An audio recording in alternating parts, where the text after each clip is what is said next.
जय भीम साथियों, मैं हूं सुमित चौहान और आप देख रहे हैं द शूद्र।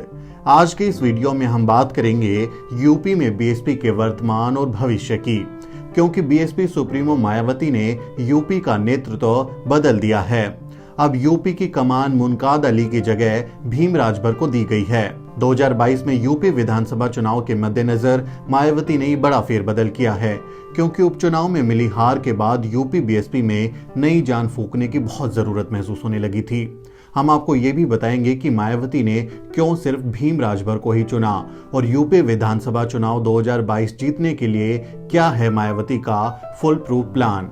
लेकिन उससे पहले ये जान लीजिए कि आखिर यूपी बीएसपी के नए अध्यक्ष भीम राजभर कौन हैं।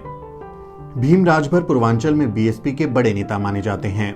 राजभर आजमगढ़ डिवीजन के जोनल कोऑर्डिनेटर हैं।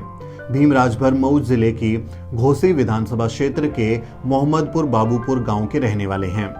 अति पिछड़ा समाज से आने वाले भीम राजभर लंबे समय से बीएसपी के साथ जुड़े हुए हैं। ये साल 2002 में बीएसपी के मऊ जिला अध्यक्ष भी रह चुके हैं। साल 2012 के चुनाव में वो मऊ की सदर सीट से पार्टी की ओर से प्रत्याशी भी बनाए गए। तब उन्होंने बाहुबली मुख्तार अंसारी के खिलाफ चुनाव लड़ा था। भीम राजभर ने मुख्तार अंसारी को उन्हीं के गढ़ में कड़ी टक्कर दी। मुख्तार अंसारी महज 4000 वोट से ही चुनाव जीत पाए थे। बीएसपी में उन्होंने अलग अलग प्रदेशों की प्रभारी के रूप में जिम्मेदारी भी उठाई है। यूपी में जन्मे राजभर की स्कूलिंग महाराष्ट्र में हुई है।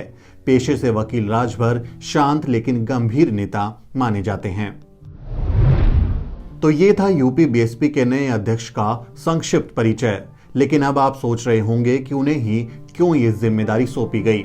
दरअसल साल 2022 के विधानसभा चुनाव के मद्देनजर हर पार्टी खुद को मजबूत बनाने में लगी हुई है।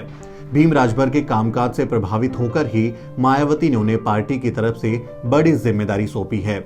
उनके प्रदेश अध्यक्ष बनने के बाद विधानसभा चुनाव में बसपा काफी मजबूती के साथ प्रदेश में चुनाव लड़ने की तैयारी करेगी।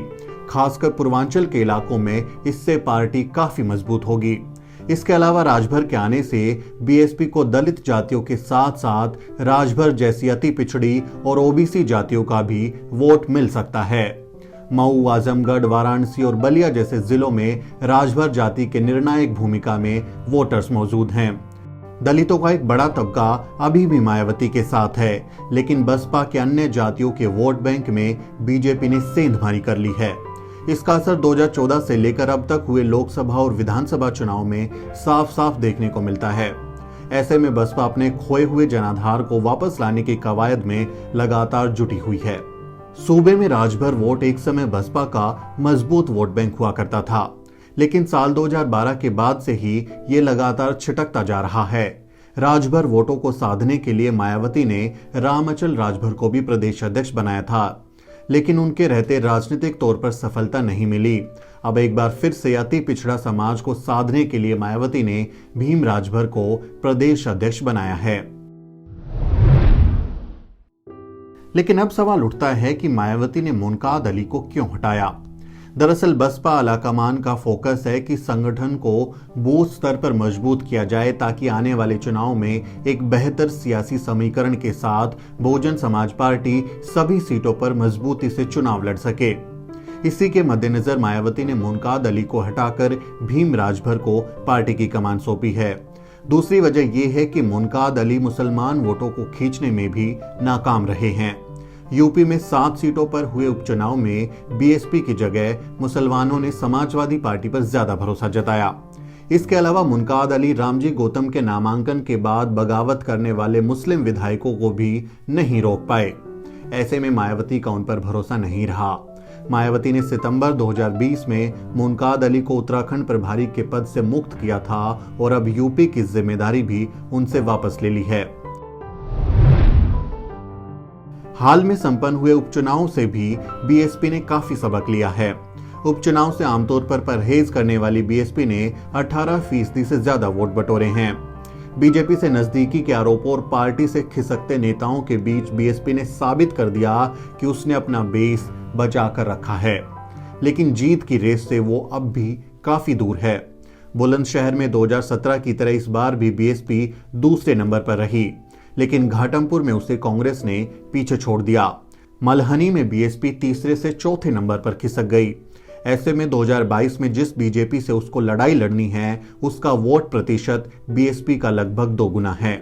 इसलिए पार्टी को दलित वोटों के बेस में अन्य वर्गों के वोट का जोड़ बढ़ाना होगा। यही वजह है कि मायावती अब मुस्लिम के साथ साथ अति पिछड़ा वोटरों को साधने का दांव चल रही हैं। ऐसे में ये देखना काफी दिलचस्प होगा कि मायावती भीम राजभर के जरिए यूपी में अति पिछड़ा समुदाय को पार्टी में वापस लाने में कितना सफल होती हैं।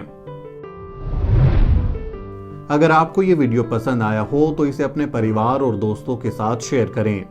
हमारा YouTube चैनल सब्सक्राइब करें, साथ ही हमारे Facebook पेज और ट्विटर पर भी हमें फॉलो जरूर करें। अगर आप अंबेडकरवादी पत्रकारिता को आगे बढ़ाना चाहते हैं तो डिस्क्रिप्शन में दी डिटेल्स में हमारी आर्थिक मदद कर सकते हैं।